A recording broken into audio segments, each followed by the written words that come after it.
형제님들의 가끔 이제 그 삶에 대해서 이렇게 얘기를 들으면 아주 참 치열한 전쟁을 치르고 있는 이런 것들을 이제 느끼게 됩니다.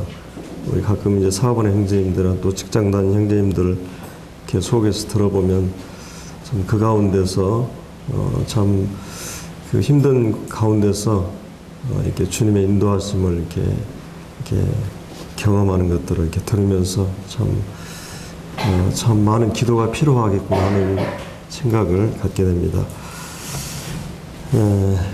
오늘은 이제 우리가 사무엘상 17장은 우리가 다 잘 아는 그런 말씀입니다. 여러분이 아마 다윗을 기억을 많이 하고 있습니까? 골리앗을 기억을 많이 하고 있어요. 일반적으로 사람들은 이 다윗보다는 골리앗을 많이 기억을 한다고 그래요. 이 큰 사람에 대해서 이렇게 생각을 많이 한다고 그러는데, 이제 오늘 저희들이 17장 우리가 이제 전에 상반절에 대해서 1절부터 이제 30절까지 살펴봤는데, 오늘은 이제 31절부터 마지막 절까지 내용을 가지고 함께 말씀을 나누도록 하겠습니다. 사실은 이제 이 골리앗이라는 이 장군은 이 블레셋의 이제 그 장수였죠. 그리고 이제 우리가 잘 알다시피 키가 한 3m 정도. 그러니까 이제 사울 왕도 그때 당시 때 사람들의 어깨 위라고 그러니까 여러분들이 지금 그 축구 선수 누구죠? 박신옥입니까? 김신옥 예, 아마 2m 가까이 되잖아요. 예, 이제 그 선수도 굉장히 크게 보이는데 아마 사울 왕도 사람들보다는 한 2m 정도 되지 않았을까. 근데 골리앗이라는 사람은 얼마든 좀 커요? 거의 한 3m 정도 되니까 이거는 뭐 비교가 안 되는 거죠. 보통 축구 선수들이 한 1m 80 정도 되는데 평균적으로 보면, 근데 한 거의 2m 되니까 굉장히 크게 보이잖아요. 근데 이제 이거는 그 3m 가까이 되니까 엄청나게 큰 신장이죠. 네, 그런데다가 여기 이제 무장한 걸 보면 갑옷이 한 57kg 정도 됩니다. 그러니까 웬만한 사람의 몸무게예요. 이 갑옷 무게가 57kg. 그리고 창의 무게가 한 7kg 정도 됩니다.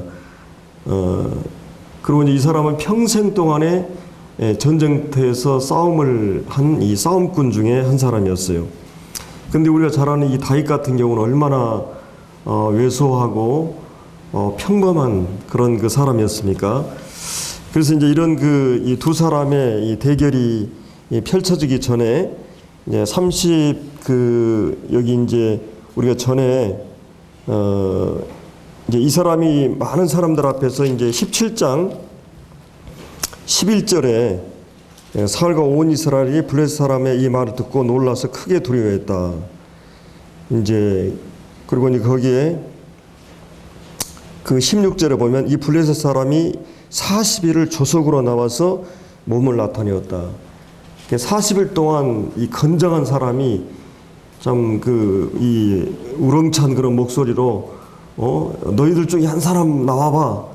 그리고 나와 함께 1대1로 대결해서 우리가 이기면 너희들이 우리의 종이 되고 너희가 이기면 우리가 너희들의 노예가 되겠다. 이렇게 이제 결투를 벌이는 거거든요.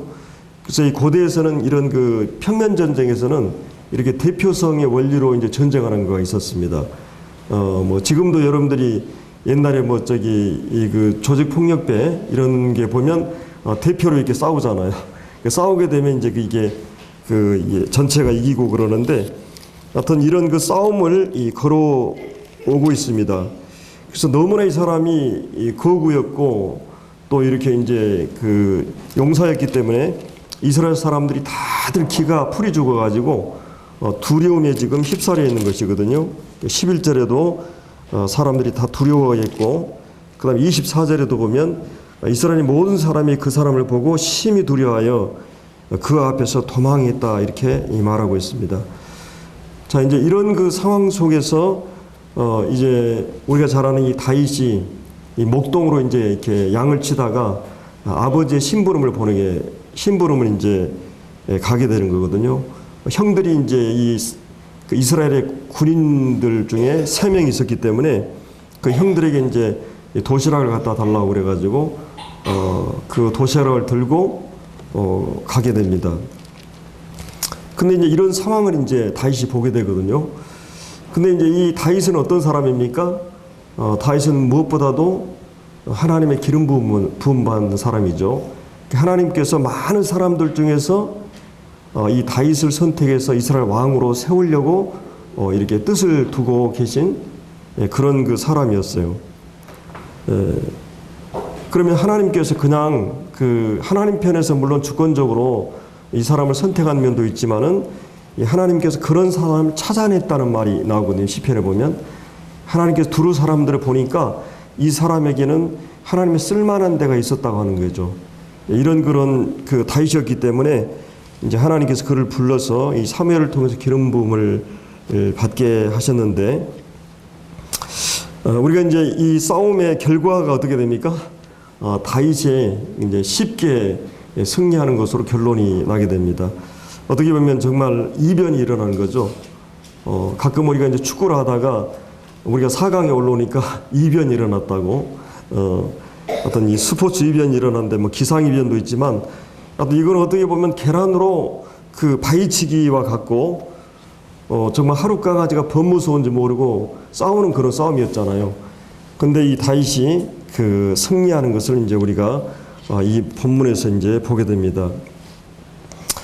오늘 우리는 이 본문에서 크게 두 가지 정도로 이제 생각을 해볼 건데, 한 가지는 이 다윗이 이제 크게 이제 이 싸움에는 두 가지 측면이 있었어요. 하나는 심리전이라고 할 수 있고, 또 한 가지는 이제 실제 이제 전쟁하는 두 가지 측면으로 생각했을 때, 실제 물리적으로는 실제적으로 싸우는 이 싸움하고 심적인 이 싸움에서 이제 어떤 과정들이 있는가를 우리가 이 본문을 통해서 생각을 해보도록 하겠습니다. 여기서 이제 그 중요한 거는 지금 이 다윗이 크게 두 가지 두 가지 문제가 이 봉착에 있는 걸 볼 수 있습니다. 한 가지는 형들이 이 다윗이 이제 그렇게 얘기하는 것을 듣고는 거기 26절에 다윗이 곁에 서 있는 사람들이 말하여 이르되 이 블레셋 사람을 죽여 이스라엘의 치욕을 제거하는 사람에게 어떠한 대우를 하겠느냐? 이 할례 받지 않은 블레셋 사람이 누구냐? 누구에게 살아계신 하나님의 군대를 모욕하겠느냐?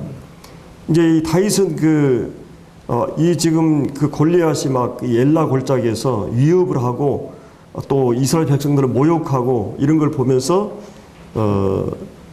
어떻게 이 살아계신 하나님의 이름을 모욕하고 이 하나님의 백성들을 모욕하느냐, 이제 이렇게 얘기하는 걸 볼 수 있거든요. 그래서 이제 여기에 보면은 이제 이 다윗으로서는, 그러니까 보통 지금 모든 사람은 지금 철저하게 두려움에 휩싸여 있었습니다. 그리고 또 한 가지는 거기 이제 이 32절을 보면 다윗이 사울에게 말하되 그로 말미암아 사람이 낙담하지 말 것이라. 사실은 이 전쟁에 있어서 이 군인에게서 제일 중요한 게 뭐예요? 사기죠. 용기가 중요합니다.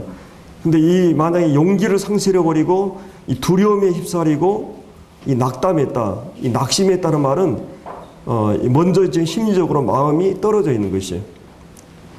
낭망에 있는 것이죠. 이 두려움에 사로잡히는 걸 볼 수 있습니다. 이런 그 상황에서 지금 이제 상황이 있었을 때 이 다윗이 이제 담대하게 이렇게 말하는 걸 볼 수가 있죠. 이 다윗은 이제 그러면 우리 그리스도인들이 가장 중요한 것은 여러분에게는 골리앗이 없을 것 같아요. 우리의 골리앗은 어떤 건가? 물론 이제 우리 경제적으로 어려움이 올 수도 있습니다. 실직이라든지 또 이런 이 직업의 문제라든지 아니면 또 질병의 문제라든지 또 그 외에도 여러 가지 이런 어려움들이 이 인간관계의 어려움이라든지 또 이제 이런 여러 가지 사람들로 말미암아 받은 상처라든지 이런 이 골리앗이 우리에게 있는 것을 볼 수가 있습니다.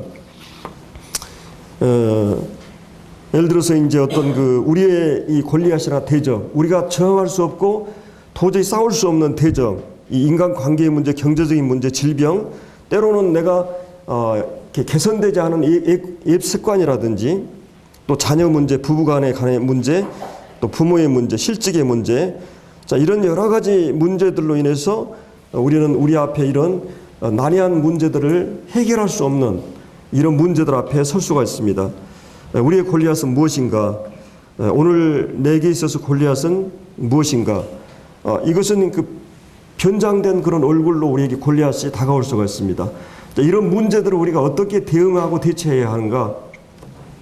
사실은 엘리오는 어떻게 했어요? 세상적으로 보면 왕감이었어요. 우리가 잘 아는 다윗의 형들은 훌륭한 군인들이었고 엘리트들이었잖아요. 근데 그들은 굉장히 상식과 합리적인 어떤 이성을 통해서 문제를 해결하려고 그래요. 그렇죠? 그러나 이제 그것은 해결할 수가 없는 거죠. 우리가 이제 어떤 문제 앞에 있을 때, 예를 들어서 내가 막 고질적인 어떤 습관이 있다. 그러면 여러분의 상식이나 이성이나 우리의 어떤 능력으로는 해결되지 않는 그런 문제가 있죠. 또 이제 어떤 경우는 이 사울 왕과 같이 인간적인 모든 방법을 다 동원해 가지고 이 갑옷을 입혀보기도 하고 이렇게 싸워보기로 이제 이렇게 얘기를 하잖아요. 근데 이제 이런 인간적인 지혜나 방법으로도 이거 해결되지 않는 이런 난제들이 우리에게 있는데, 그러면 이제 이 다윗은 어떻게 이 문제를 이렇게 해결해 나가는가? 우리 그리스도인에게 가장 중요한 거는 우리에게 자산이 미천이 뭐가 있어요? 우리 그리스도인의 가장 중요한 미천이 뭡니까? 여러분이 장사하다 보면 미천이란 말이 있죠. 이 돈이나 물건, 이제 우리가 이제 수돗물을 이렇게 끌어올릴 때도 마중물이 있고, 또 농사하는 사람에게는 종자씨가 있잖아요. 그런 것처럼 장사꾼들에게는 이제 미천이라는 게 있는데, 우리의 신앙의 가장 기본적인 미천이 무엇인가? 그것은 바로 그리스도인들에게는 이 하나님의 음성을 들을 수 있는 영적인 귀와 눈이 있습니다. 하나님 우리에게 주신 이 말씀을 근거로 해서 말씀을 통해서 우리가 이 말씀을 들을 수 있는, 거듭나지 않은 사람에게는 불가능하지만 하나님이 이미 계시된 이 말씀을 통해서 이 말씀이 우리에게 들려오고 그 말씀이 내게 확실하게 깨달아지고 들려오면 그 말씀에 의해서 우리의 믿음이 생기는 것이죠. 그래서 믿음은 이 그리스도의 말씀으로 말미암았잖아요. 그래서 이 믿음이라고 하는, 또 기도할 수 있는 그런 이 무릎이 있잖아요. 우리 입술을 벌려서 자기 재주나 돈이나 연조를 의지하지 않고 하나님 앞에 기도할 수 있는, 그리고 또 무엇보다도 이런 이 믿음과 기도를 통해서 하나님 앞에 이제 일할 수 있는, 그래서 이런 이 암담하고 암울한 그런 시간이지만 하나님께서 우리에게 말씀을 주시면 그 말씀의 믿음에 의해서 이제 우리가 행동할 수 있는, 이게 바로 이제 그리스도인들이라고 할 수 있습니다. 그래서 이제 이 부흥하는 교회와 부흥하지 않는 교회, 건강한 가정과 건강하지 않는 가정을 이렇게 말을 했어요. 예를 들어서 이제 이 교회 안에 일꾼들이나 이 사역자들이, 목회자들이 하나님께 맡겨주신 그 양들에 대해서 부흥하는 교회는 정말 자식과 같이 생각하고 정말 귀한 사람들로 생각하고 섬기는 사람이 있는가 하면, 또 그렇지 않은 사람은 고작 이거밖에 안 되는 사람들, 쉽게 생각하는. 근데 이제 이거는 양들이, 성도들이 안다고 하는 거죠. 그 마음이 전달된다고 하는 거예요. 부부 사이도 내가 정말 이렇게 잘났는데 당신하고 산다든지, 이것보다는 내가 이렇게 모자란데 당신이 나와 살아준 것에 대해서 감사하는, 이런 부부들이 훌륭한 행복한 부부가 될 수 있다고 그러죠. 부흥하는 교회와 부흥하지 않는 교회는 먼저 일꾼들이나 섬기는 사람들이 하나님이 허락하신 이 일꾼들에 대해서, 이 양들에 대해서 정말 귀하게 보고 감사하는 마음으로 섬기게 될 때, 내가 이렇게 이런 사람인데 내가 이렇게 참, 그런 것이 아니라 정말 귀하게 보는 마음, 그런 겸비한 마음을 가질 때 이제 우리 성도들이 그것을 느낄 수가 있다고 하는 것이죠. 그래서 우리가 이 사물을 보는 관점에 따라서 전혀 다르게 보이기도 하고 느끼기도 합니다. 이 동일한 상황과 조건, 이 하늘과 땅만큼 차이가 나는데, 예를 들어서 우리가 사랑하는 사람과 함께 1시간 있으면 그게 너무나 빨리 지나가죠, 시간이. 그러니까 내가 미워하는 사람이나 싫어하는 사람, 또 꽉 막힌 도로에서 1시간은 우리가 굉장히 오래 긴 시간으로 느껴집니다. 우리가 시원한 오솔길을 갈 때 한 1km를 가는 것과 타는 듯한 사막을 1km 걷는 것은 전혀 다른 것이에요. 그래서 이제 이 엘라 골짜기라고 하는 그 사이에 두고 양진혁이 군대들이 집결하고 이제 이런 그 골리앗을 상대로 하는 이런 상황에서 아마 이스라엘 지도자들이나 백성들은 정말 너무나 긴 시간 암담한 그런 두려움에 사로잡혀 있었던 것입니다. 이런 그 두려움은 모든 현실을 부정적으로 보게 하고 시도하지 않고 패배할 것이라는 지레짐작을 하고 정말 이스라엘의 주인이 누구인가, 또 이 전쟁을 주관하는 분이 누구인가, 그들은 이성이나 또 이 상식, 이 합리적인 판단을 가지고 그들은 보고 있었습니다. 그래서 이제 이 현실은 너무나 이 장벽이 높이 보였고 무시무시한 거인으로만 보였던 것입니다. 그러나 이 현실을 꿰뚫어 보면, 그리고 하나님의 말씀의 음성을 듣고 또 하나님이 우리의 영적인 시야에 들어오고 하나님의 약속과 음성이 내게 들려오면 그 믿음이라고 하는 것은 모든 상황을 담대하게 나아갈 수 있게 해요. 이런 영적인 통찰력이 필요한 것입니다. 나를 좌절케 하는 이 모든 것이 허상이고 속임이라고 이렇게 사탄이 우리를 이렇게 눈을 가리고 귀를 가리우게 하는데, 그러나 우리가 우리의 믿음의 미천, 신앙의 미천인 하나님이 어떤 분이고 또 내가 누구인가를 우리가 이 상황에서 알아야 됩니다. 자, 이스라엘은 벌벌 떨고 있었어요. 이 패배의식과 두려움에 사로잡혀 있었습니다. 그래서 이제 이 성경에 보면은 기드온과 전쟁에서 300명 용사를 뽑을 때도 두려워 떠는 자를 돌려보내라 그랬어요. 그래서 정말 이 교회에 신실한 하나님을 온전히 믿는 그런 사람들이 있을 때 정말 이런 그 영적 전쟁을 능히 할 수 있는 것을 보게 됩니다. 그래서 성경에 보면은 두려워하지 말라는 말이 한 365번인가 나온다고 그래요, 어떤 성경학자가. 그래서 매일 하나님께서 우리에게 두려워하지 말 것을 이제 말해주고 있는 것을 볼 수가 있습니다. 그래서 이제 이 사울이 다급해지자 어떻게 합니까? 골리앗과 싸워 이기는 사람에게는 내 사위를 삼겠다, 내 딸을 주겠다. 정말 이렇게 금쪽같이 귀한 이 자기 딸을 내어주겠다는 이 조건 포상을 건 거는 그만큼 이 싸움이 위급하기 때문에 그랬죠. 그리고 이제 세금을 면제해주고 이 부를 보장해주고 이런 조건을 내세우는 것을 볼 수 있습니다.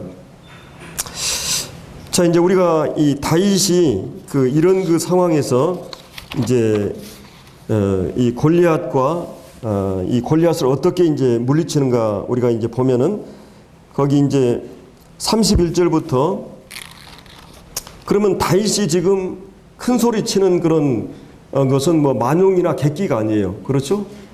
진짜 하룻 강아지가 범 앞에서 이렇게 달라들려고 하는 걸 보면은 그거는 진짜 객기죠. 만용이고 이건 뭐 한 주먹감도 안 되잖아요. 근데 다윗이 이렇게 할 수 있었던 거는 뭡니까? 자, 예를 들어서 이렇게 생각해 볼 수 있어요. 내가 예를 들어서 뭐 어떤 우리가 초등학교 다니면 항상 1년 선배나 이런 선배들이 뭐 인사한다고 막 때리고 막 그러잖아요. 근데 만약 우리 형이 골목에서 딱 나하고 같이 가면 어때요? 그거는 내가 담대할 수 있는 거는 내가 그 사람보다 힘이 있는 것이 아니라 내가 믿을 만한 대상이 있기 때문에 그런 거죠. 이 다윗이 그러면 그냥 다윗의 힘만 의지하고 객기 부린 게 아닙니다. 하나님에 대한 믿음 때문에 이 전쟁은 하나님께 속했다고 하는 걸 알기 때문에 그런 이 하나님을 의지하는 믿음이 그로 하여금 이런 이 담대한 용기를 갖게 했던 것이에요. 그래서 무엇보다도 이 다윗은 여기 이제 32절에 나오는 대로 다윗이 사울에게 말해 그로 말미암아 이 골리앗으로 말미암아 어마어마한 거대한 이 골리앗 정말 우리가 도저히 뛰어넘을 수 없는 장벽, 또 때때로 우리가 회사를 경영하고 또 어떤 일을 하면서 내가 이것만큼은 넘길 수 없는 골리앗 같은 그로 말미암아 사람이 낙심하지 말 것이라. 아마도 왕이 사울 왕이여 낙심하지 마세요 그러면 자존심 상하잖아요. 그러니까 굉장히 다윗이 지혜롭게 그 골리앗으로 말미암아 이 사람이 낙심하지 말 것이라. 자, 이런 그 위기 앞에서 그가 이렇게 말할 수 있는 것은 그가 믿음의 사람이었기 때문에 그래요. 하나님에 대한 믿음이 명확했고 그 관념적으로 이론적으로 하나님 믿는 게 아니었어요. 그런 실전에서 하나님을 경험한 사람이에요. 낙담하지 말라. 이것보다 훌륭한 설교가 없어요. 그렇잖아요. 이 사울 왕에게 지금 패배의식에 사로잡혀 두려움에 사로잡고 지금 낙심과 좌절 속에 있는 이 사울 왕에게 이 다윗은 영적인 그런 사람으로서 그 믿음을 가지고 있는 사람으로서 정말 이렇게 낙심하지 말 것이라고 주의 종에 가서 그 블레셋 사람과 싸울 것이라고 말하고 있습니다. 여기서 중요한 거는 그 우리가 싸우기 전에 그리스도인들에게 가장 중요한 거는 자신이 누구인가를 아는 것이 정체성에 대한 거죠. 자신이 누구인가. 사실은 지금 이 실전 싸움이 이제 41절부터 쭉 나오는데요. 여기 이제 거기 이제 48절부터 이제 실제 싸움이 나오는데 여기 이제 41절부터 47절까지 사실은 그 설전이 벌어지고 있어요. 예, 말싸움이 이제 시작이 된 거예요. 다윗과 골리앗의 말싸움이 이제 시작이 되잖아요. 그래서 이제 이 다윗은 먼저 이 전쟁을 하기 전에 제가 요즘 불멸의 이순신 다시 보자 이게 이게 보고 있는데 참 또 이게 그 감동이 되더라고요. 참 치밀하고 철저하게 준비를 다 하고 이렇게 이제 하늘의 뜻을 맡기는 이런 자세로 거의 뭐 23승을 하는 이 불멸의 이순신이라고 이제 이렇게 얘기를 하는데, 근데 이제 여기 이순신 장군이 싸움에서 실전에서 싸우는 것보다 더 어려운 게 뭡니까? 이 선덕왕이라든지 선덕이 아니라 그 선조왕이라든지 아니면 그 원균이라는 그 장수들과의 관계예요.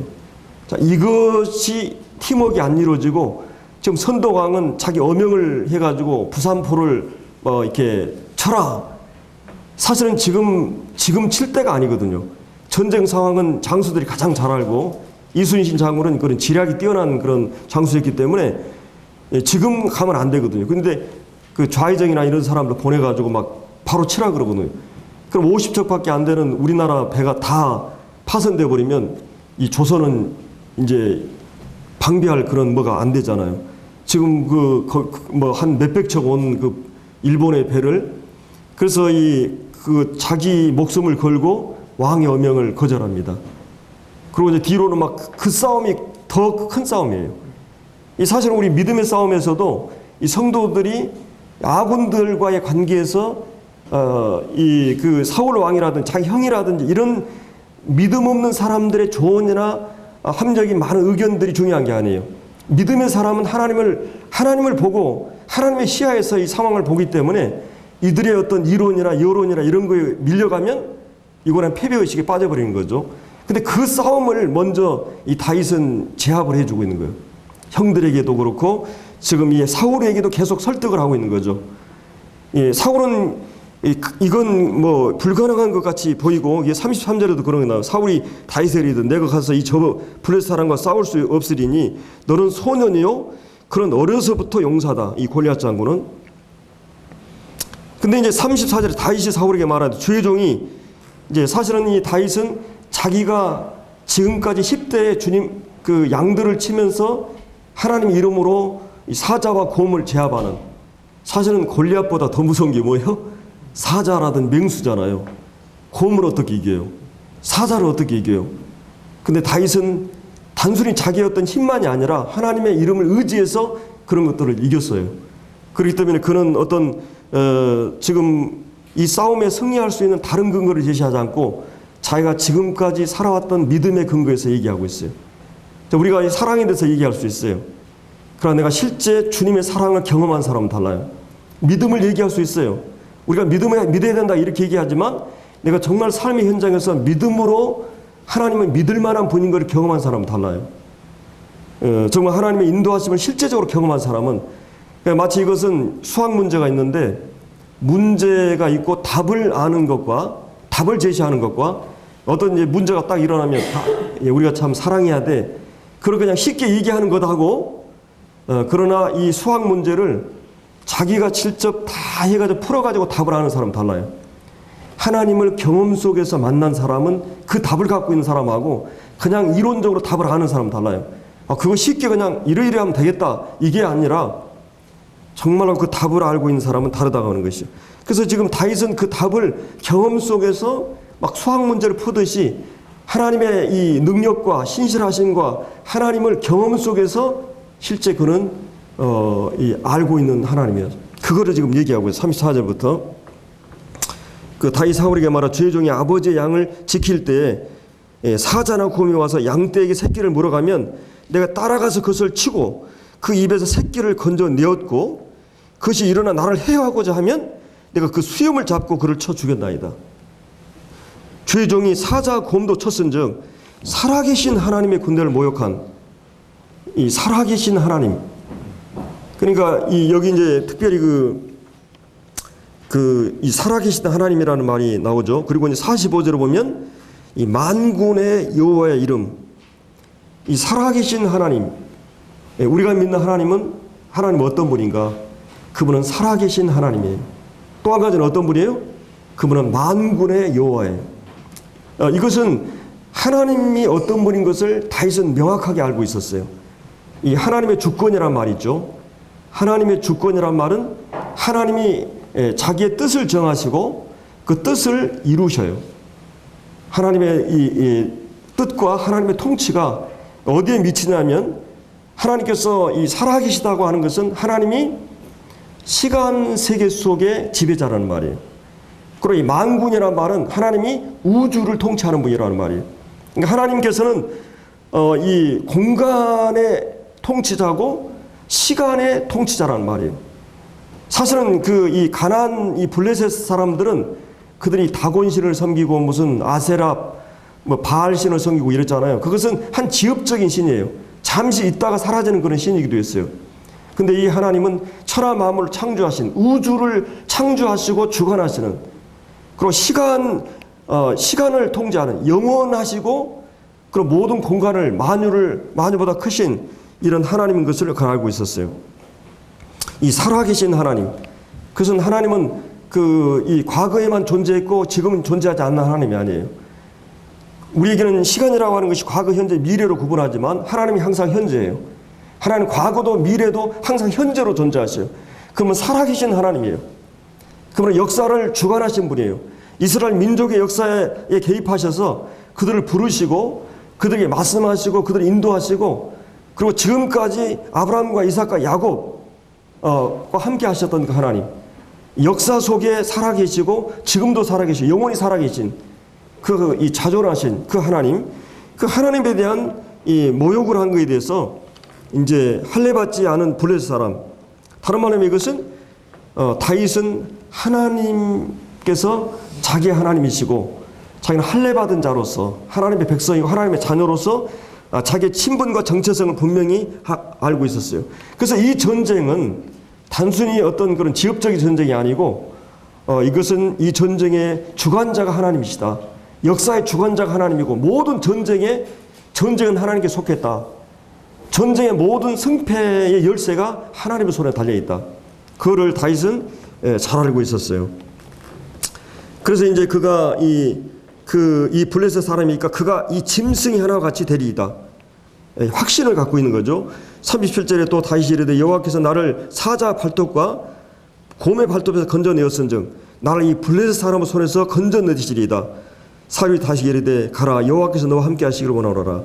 이에 사울이 자기 군복을 다윗에게 이제 입혀봐서 노투구를 그의 머리에 씌우고 그에게 갑옷을 입히고 이렇게 하잖아요. 그래서 이제 익숙하지 않으니까 이제 이 다윗이 그것을 이제 벗어버리는 걸 볼 수 있습니다. 그래서 이제 자신이 하나님 앞에서 자신이 누구인가를 하나님 앞에서 자기가 어떤 자인 것을 여기서 이제 분명하게 말하고 있습니다. 그래서 영적인 전쟁의 중요한 것은 내가 누구인가, 내가 하나님께 속한 자다, 하나님 편에 있다. 예를 들어서 아까도 얘기했지만 이 골목길에서 내가 내 선배하고는 내가 힘이 안 되지만은 내 형이 있고 내 아버지가 있으면 하나님이 내 배후에 있다고 하는 믿음. 사실 우리 형제님들이 사업을 하고 있게 하지만 우리 백그라운드는 누구예요? 하나님이 내 배후에 계셔요. 만약 하나님께서 때로 전쟁을 통해서 우리를 징계하시기도 하고 또 전쟁을 통해서 하나님 자신이 승리를 통해서 다윗을 부각시키잖아요. 하나님의 계시의 과정이에요. 이 전쟁도 하나님 자신을 계시하시고, 그래서 사실은 다윗도 이 전쟁을 어떻게 보냐면 46절에 보면 오늘 여호와께서 너를 내 손에서 넘기시리니, 분명한 그 하나님에 대한 믿음을 갖고 있죠. 자, 이 전쟁의 이 목적이 나와요. 내가 너를 쳐서 내 목을 베고 블레셋 군대의 시체를 오늘 공중의 새와 땅의 들짐승에게 주어 온 땅으로 이스라엘의 하나님이 계신 줄을 알게 하겠고, 이게 다윗의 전쟁의 의도나 목적이었어요. 그래서 47절에도 또 여호와의 구원하심이 칼과 창에 있지 아니함을 이 무리에게 알게 하리라. 전쟁은 여호와께 속한 것인지 그가 너희를 우리에게 손에 넘기리라. 여호와의 구원하심이 사람의 뭐 무기에 의해서 막 어마하지. 지금도 막 핵무기 때문에 막 사람 세계가 대단히 민감하잖아요. 무기에 의해서 전쟁의 승패가 좌우되니까. 근데 여호와의 구원하심은 칼과 창에 있지 아니함을 이 무리로 알게 하기 위해서, 하나님이 살아계시고 하나님 자신이 이 최대 능력인 것을 알게 하기 위해서 그렇게 한다고 한 것입니다. 사실은 이 다윗은 이 골리앗이 이렇게 했을 때 어떻게 했어요? 처음에 어떻게 반응했어요? 다윗은 그 말을 듣고는 하나님의 이름을 못 오가는 것 때문에 이 거룩한 의로운 분노를 느꼈죠. 여러분이 외국에 가서 우리 대한민국에 대해서 우리 이 작은 것에 대한 컴플렉스가 있어가지고 대자를 많이 쓰는데, 대한민국이라는데 이게 대한민국. 그 우리가 외국에 가가지고 대한민국을 욕하고 흉보고 업신여기면 여러분이 울분하고 분노하죠. 그렇잖아요? 내 아버지에 대해서, 가정에 대해서, 교회에 대해서 여러분 개인을 욕할 때 분노할 수도 있지만 그것보다 더 중요한 것은 성도들은 하나님 이름이 나 때문에 욕을 먹는다. 참 저는 그게 힘들더라고요. 그리고 가끔 이제 기독교 때문에 얼마나 우리 기독교에 대해서 욕을 많이 먹습니까? 하늘나라 시민인 우리가, 우리의 왕 되신 주님이 정말 이 의로운 분노와 울분을 느끼는 것입니다. 다윗도 이런 이 거룩한 분노를 느꼈던 걸 볼 수 있어요. 예수님이 이 땅에 오셔서 이 거룩한 분노를 성전에서 2번 공생애 동안에 느끼는 것을 이제 볼 수가 있습니다. 그래서 이제 이런 이제 그 승리의 비결은 뭐냐면 이제 여기 난 그 사람을 낙심하지 말라. 자, 이런 얘기를 아까 이제 했었는데, 그러니까 이 다윗의 용기는 어떤 용기였어요? 다윗의 용기는 그 만용이나 객기가 아니었던 것은 그가 그동안 그런 이 준비된 삶을 살았어요. 정말 자기가 실력이 있으면 그 실력을 갈고 닦은 사람은 담대할 수 있죠. 또 나보다 빽이 있다면 그런 용기를 낼 수가 있어요. 담대할 수가 있는 거죠. 근데 이제 여기 나오는 지금 이 다윗은 그런 하나님에 대한 믿음이 확실했기 때문에 분명한 믿음을 갖고 있었고, 그런 마음의 그런 믿음을 그 다음에 입으로 시인하고 설득하고 그 다음에 실제 행동으로 싸움을 싸워서 이기는 모습을 우리가 본문에 볼 수가 있습니다. 그리고 이 승리자의 특징 가운데 하나는 분명한 방법을 제시하죠. 여러분이 그 동화에 보면 그 쥐새끼들이 이제 모여가지고 회의를 했어요. 이 고양이가 우리를 저렇게 괴롭히고 잡아먹는데 어떻게 하면 저거를 이렇게 고양이가 우리에게 가까이 왔을 때 도피할 수 있는 대책을 세우자. 그래서 이제 여러 쥐들이 이제 아이디어들을 이제 제시를 했는데, 그 아이디어 중에 하나가 고양이 목에다가 방울을 달면 좋겠다. 그럼 고양이가 가까이 오면 우리가 도망갈 수 있지 않느냐. 우리가 체구가 작기 때문에 잘 구멍을 피하고 이렇게 구멍을 이렇게 찾으면은 고양이를 피할 수 있다. 자, 그러면 고양이가 가까우면 방울을 이제 해야 되는데 모든 쥐들이 이제 다 올쏘올쏘 이제 진짜 아주 굿 아이디어더라고 이렇게 했는데 그러면 누가 그 고양이 목에 이 방울을 달까? 지죽은 듯이 고요한 그 흐름이 지나고 아무도 나서지 않은 거예요. 마치 이스라엘 민족이 이런 상황이었어요. 그렇죠? 저 골리앗을 죽일 수 있는 사람이 누구냐?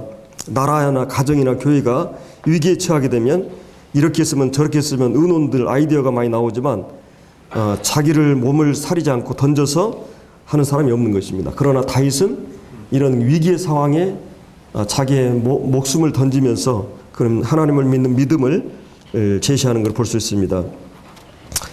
이 다윗은 정말 훈련된 오늘날 갑자기 다윗이 싸우겠다는 그런 사람이 아니라 빈들의 양을 치면서 사자와 곰과 싸우면서 하나님의 함께 하심을 경험했던 것입니다. 그래서 훈련이 우리 필요하죠. 특별히 우리가 내가 예를 들어서 기도에 대해서도 기도에 대해서 주님 믿고 나서 지금까지 작은 그 기도의 응답을 경험한 사람, 또 물질을 통해서 주님을 섬겨왔던 그런 경험들, 그리고 이제 말씀을 주님이 인도하심에 대한 경험들, 이런 많은 작은 경험들이 쌓이고 쌓여서 우리의 믿음의 그 사이즈를 수준을 높이게 되는 거죠. 그런 사람들이 위기의 상황에서 믿음으로 대응할 수 있는 거예요. 갑자기 그냥 내가 그냥 내 생각대로 살다가 믿음으로 죽는다? 믿음으로 사는 사람은 믿음으로 죽을 수 있어요. 그 상황에 그냥 때로는 실패할 수도 있지만 그러나 계속 실패를 통해서 다시 일어나고 그래서 그런 것들이 확실하게 정립됐을 때 우리는 이제 믿음으로 살아가게 되는 것입니다. 그래서 정말 평소 작은 기도, 전도, 인도 이런 위기 하나님의 인도하심을 경험한 사람들이 이제 그런 그 작은 삶이나 인격이 믿음의 인격이 형성이 되고 이 삶의 작은 씨름에서 이겨 나갔을 때 이제 이런 그 허세나 허풍이 억지가 아니라 하루아침에 된 것이 아니라 이런 믿음으로 사는 과정 속에서 그런 믿음의 용사가 됐던 것을 볼 수가 있습니다. 그리고 이제 이 다윗은 그가 가지고 있는 것을 잘 활용하는 사울이 이제 최고의 갑옷을 주잖아요. 정말 왕의 그 투구나 갑옷이나 왕의 칼자루를 입어본 것만 해도 얼마나 영광스러워요. 근데 그는 그거를 버려버리고 익숙하지 않기 때문에 그가 평소에 이 양치기를 하면서 했던 이 돌하고 돌 5개 하고 호주머니에 담고 그 다음에 물매라고 이렇게 이제 우리는 새총으로 이렇게 하지만 이렇게 이제 물매가 있어요. 이게 2개가 딱 있는데 여기 돌을 해가지고 돌리면서 이렇게 던지면은 이렇게 이제 이렇게 맞는 아마도 다윗은 처음에 적중률이 적었겠죠. 이 화살로 얘기하면 근데 뒤로는 이제 한 번 던지면은 바로 이렇게 적중하는 그런 이 단련된 이런 것으로 양떼를 지켜왔던 것입니다. 잘 준비된 다윗이 가지고 있지 않은 걸 사용한 게 아니라 언제나 그가 준비된 것을 쓰고 하나님께서 자기에게 주신 것을 가지고 쓰는 마치 여러분들이 오병의 기적을 행할 때 하나님께서 어떻게 하셨어요? 하나님께서는 그냥 아무것도 없는 데서 이 기적을 나타낸 게 아니라 너희들이 있는 것을 가지고 오병이어를 가지고 5천의 기적을 행하는 걸 볼 수가 있습니다. 그래서 우리가 익숙한 것, 우리가 은사나 달란트, 우리가 잘하고 수 있는 이런 것을 가지고 이 하나님 믿음을 행사하는 것을 볼 수가 있습니다. 그래서 이제 우리가 오늘 이 본문을 통해서 이 싸움을 승리할 수 있었던 것은 그가 무엇보다도 이런 그 믿음의 사람으로서 승리하는 것을 볼 수 있습니다. 그래서 이 41절부터 이 47절까지 이 골리앗과 이 대화 과정을 통해서 그 다윗의 신앙 고백이 적나라하게 드러나죠. 나는 하나님의 이름으로 나아간다. 거기 45절에 다시 블레셋 사람이 이르되 너는 칼과 창과 단창으로 내게 나오거니와 나는 만군의 여호와의 이름 곧 내가 모욕하는 이스라엘 군대 하나님 이름으로 내게 나아가노라. 이 베드로 요한이 우리가 이 사도행전 3장에 보면은 나는 근거함은 내게 없거니와 내게 있는 것은 내게 주노니 나사렛 예수 그리스도 이름으로 걸으라. 놀라운 기적이 나타나죠. 이 교회는 가난해서 돈이 없고 물질이 없지만은 그러나 이 예수 그리스도의 이름으로 예수 그리스도가 함께 하시는 것이기 때문에 그 놀라운 세상이 할 수 없는 일들을 이 교회 안에서 할 수 있고 또 우리 믿음의 사람들이 이 일들을 할 수 있는 것을 볼 수 있습니다. 바로 이 하나님의 이름, 하나님의 이름을 의지해서 나아간다고 이렇게 말하고 있어요. 자, 그래서 48절에 블레셋 사람이 일어나 다윗에게 마주 가까이 올 때 다윗이 블레셋 사람을 향하여 빨리 달려가면서 손을 주머니에 넣어 돌을 가지고 물매로 던져 블레셋 사람의 이마를 치매 돌이 그의 이마에 박히니 땅에 엎드러지니라. 하나님께서 우리 사람의 급소 중에서도 여기하고 여기 네 군데 가지고 제일 제대로 맞으면 이제 죽잖아요.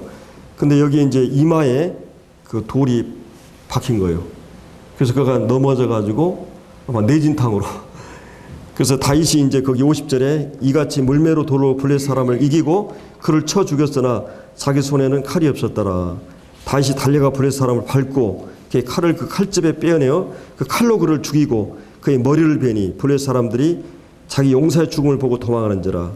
이스라엘과 유다 사람들이 일어나서 소리 지르며 블레셋 사람들을 쫓아 가이와 에그론 성문까지 이르렀고 블레셋 사람들의 부상자들은 사림 가는 길에서부터 가드와 에글론까지 엎드려졌더라. 이스라엘 자손이 블레셋 사람을 쫓다가 돌아와서 그들의 진영을 노략하였고 다윗은 그 블레셋 사람의 머리를 예루살렘으로 가져가고 갑주는 자기 장막에 두니라. 정말 이 다윗의 이 믿음은 한마디로 요약하면 뭐예요? 믿음으로 승리한 거죠. 믿음으로 하나님을 믿는 믿음으로 승리했다. 그리고 그 믿음은 그가 하나님의 말씀을 근거로 한 이런 하나님이 어떤 분인 것에 대한 분명한 그런 계시가 이루어진 믿음과 그 하나님에 대해서 이 경험 속에서 실제적인 경험 속에서 체험한 하나님 그런 믿음으로 그런 이 위기를 믿음으로 대응했고 승리했던 것을 이제 보게 됩니다. 그래서 하나님께서 이제 이 싸움에서 승리하도록 하나님이 복을 주셨고 그가 싸우는 명분이 분명했죠. 개인의 이름을 내기 위해서가 아니라 이 하나님이 살아계신 분이고 하나님이 하나님의 구원이 칼과 창에 있는 거나 사람이 수에 있는 것이 아니라 하나님 자신의 능력과 살아계심을 이렇게 드러내야 된다는 그런 분명한 동기를 가지고 이 싸움에 임했고 이 승리를 경험했던 것을 볼 수가 있습니다. 그래서 우리도 이제 신약에서 동일하게 믿음으로 싸우는 거죠. 너희가 세상을 이기는 이김은 이것이 너희의 믿음이라고 그랬어요. 예수 그리스도가 하나님의 아들인 것을 믿지 않은 사람이 이 세상을 이길 수가 없습니다. 그리스도인들은 다윗과 동일한 입장에 있는 것이죠. 어떻게 보면 이제 예수 그리스도가 모형적으로 다윗이 대표성을 가지고 골리앗과 이 다윗의 싸움은 바로 이 사단과 주님의 싸움이었죠. 그래서 우리는 주님이 대표성을 가지고 이미 승리한 자들 안에 있는 것입니다. 그래서 이미 우리는 승리한 사람들은 어때요? 이제 다윗이 딱 골리앗을 죽이고 나니까 이미 전쟁의 기운은 완전히 달라지는 거죠. 그래서 우리는 이는 승리 안에 그리스도 안에 믿음 안에 있는 자들이에요. 세상이 아무리 크게 보이고 이래도 우리는 우리 주님께 세상을 내가 이겼노라 십자가로 승리하셨고 주님이 부활로 승리한 승리 안에 이 거대한 그리스도 안에 군대에 속해 있고 우리 군대 장관은 이순신이 아니라 바로 예수 그리스도. 이 장군이 누구냐에 따라서 이 사기는 달라지거든요. 우리의 사령관이 누구인가? 그리고 이미 우리가 가나안 땅은 이미 너에게 다 주었다. 이미 승리를 약속했죠. 믿음으로 나아갈 때 우리는 이길 수가 있습니다. 그래서 우리가 전도에 있어서도 그렇고 영적 싸움에 있어서도 우리는 승리 안에서 믿음으로 이기는 삶을 살아야 되겠습니다. 기도하겠습니다.